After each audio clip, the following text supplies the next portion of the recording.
वो पहेली फिल्म के दो संवाद है ना, कि हर सवाल मांगता है एक जवाब। अगर मिल जाए तो मंजिल, नहीं मिले तो पहेली।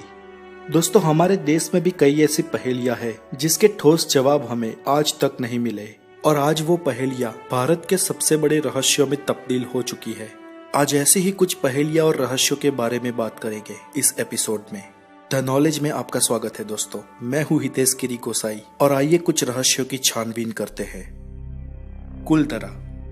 कुलधरा राजस्थान के जैसलमेर जिले में पालीवाल ब्राह्मणों द्वारा 1291 में बसाया हुआ एक गांव था।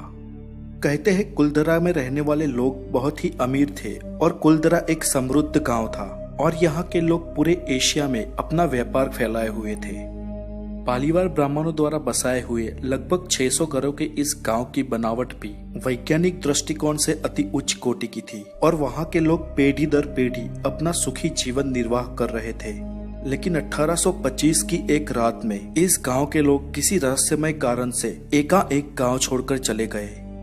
इतने समृद्ध गांव से लोगों के पलायन की कई सारी कहानियां हैं। उनमें से एक कहानी ये भी कहती है कि कुलधरा की एक सुंदर लड़की के ऊपर उस एरिया के दीवान सालिम सिंह की गंदी नजर पड़ी, और गांव के लोगों को ये चेतावनी दी कि अगली पूर्णमासी की रात तक अगर उस लड़की की शादी उससे ना की जाए तो वो गांव पर हमला कर उसे खत्म कर देगा।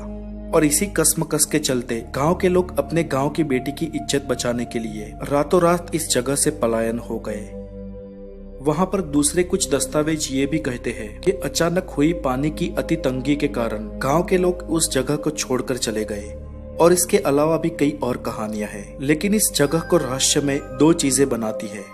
एक तो पालीवाल ब्राह्मणों द्वारा अचानक इस गांव को छोड़कर जाने का कोई ठोस कारण नहीं मिल रहा, और दूसरा ये कि इस जगह को एबनॉर्मल प्लेस माना गया है। कहते हैं कि इस गांव में कोई भी अगर रात को जाए तो वो वापस नहीं आता। दिल्ली की एक पैरानॉर्मल इन्वेस्टिगेशन टीम ने और जी न्यूज ने भी इस जगह पर जाकर कई संशोधन किए हैं, और उनके अनुसार वहां पर कोई पैरानॉर्मल एनर्जी को महसूस किया गया है। सच्चाई आखिर जो भी हो, लेकिन इस गांव के अचानक खाली हो जाने का और वहां पर हाल में मौजूद पैरानॉर्मल एनर्जी का कोई स्पष्ट खुलासा नहीं हो सका है, और इस कारण कुलधरा आज भारत के सबसे बड़े रहस्यों में से एक है। सुभाष चंद्र बोस। ये नाम किसी परिचय का मोहताज नहीं है। सुभाष चंद्र बोस भारत के सबसे बड़े फ्रीडम फाइटर्स में से एक थे, लेकिन उनकी मृत्यु न सिर्फ भारत का बल्कि आज दुनिया का सबसे बड़ा रहस्य है। कहते हैं कि वो एक विमान दुर्घटना में मारे गए थे, जो 18 अगस्त 1945 के दिन जापान अधिकृत फॉर्मोस मतलब आज के ताइवान में घटी थी। लेकिन उस वक्त हुए इस ऑफिशियल डिक्लेरेशन का भी आज कोई मतलब नहीं है, क्योंकि आज ऑफिशियली ही सुभाष चंद्र बोस की मौत को एक मिस्ट्री माना गया है, जिसके मुख्य 4 कारण हैं। पहला कारण ये कि सुभाष चंद्र बोस की डेड बॉडी की पहचान ही नहीं हो पाई थी। दूसरा कारण, आज तक उनका डेथ सर्टिफिकेट भी इश्यू नहीं हो पाया। तीसरा कारण ये था कि ताइवान में 1945 में हुए उस प्लेन क्रैश की जब पड़ताल की गई तो सच ये सामने आया कि उस वक्त ताइवान में कोई प्लेन क्रैश ही नहीं हुआ था। चौथा कारण है, गवर्नमेंट ने आज तक इस मिस्ट्री से जुड़े कोई दस्तावेज या फैक्ट भी पेश नहीं किए हैं। हो सकता है गवर्नमेंट के पास ही कोई दस्तावेज ना हो। कहा जाता है कि उस कथाकथित प्लेन क्रैश की घटना के बाद भी कई जगह पर सुभाष जी की मौजूदगी का एहसास किया गया है, लेकिन आज तक इस घटना से कोई पर्दा नहीं उठ पाया है, और हमारे फ्रीडम फाइटर और आजाद हिंद फौज के नेता सुभाष जी की मृत्यु आज भी एक रहस्य है।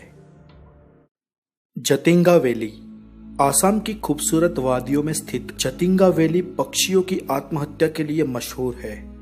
यूं तो पक्षी आत्महत्या करे ये बड़े ताज्जुब की बात है। वास्तव में प्राणी और पक्षियों में इंसानों जितनी समझ नहीं होती, जिसके कारण वो हमारे जितना सोच नहीं सकते और प्लानिंग्स नहीं कर सकते। लेकिन जतिंगा वैली में अगर आप जाओगे तो पाओगे कि एक साथ मास क्वांटिटी में कई पक्षी वहां आत्महत्या करके मर जाते हैं। ये बात आज तक कई वैज्ञानिकों को, पक्षी विशेषज्ञों को और यहाँ तक कि भारत सरकार को भी गहरी सोच में डाले हुए है। एक साथ सैकड़ों की संख्या में पक्षियों की सामूहिक आत्महत्या, ये एक बड़ा ही चौंका देने वाला सत्य है, और आज तक भारत के इस रहस्य से पर्दा नहीं उठ पाया है। तो दोस्तों, आज के लिए इतना ही। कई और नेशनल मिस्ट्रीज है हमारे देश में, जिसकी चर्चा आगे के एपिसोड्स में करते रहेंगे। अगर आपको ये रोचक जानकारी अच्छी लगी हो तो लाइक जरूर कीजिएगा, और अगर आप द नॉलेज पे नए हैं तो इस चैनल को सब्सक्राइब कर हमारे साथ जुड़ जाए। आगे फिर मुलाकात होगी। Good bye and take care.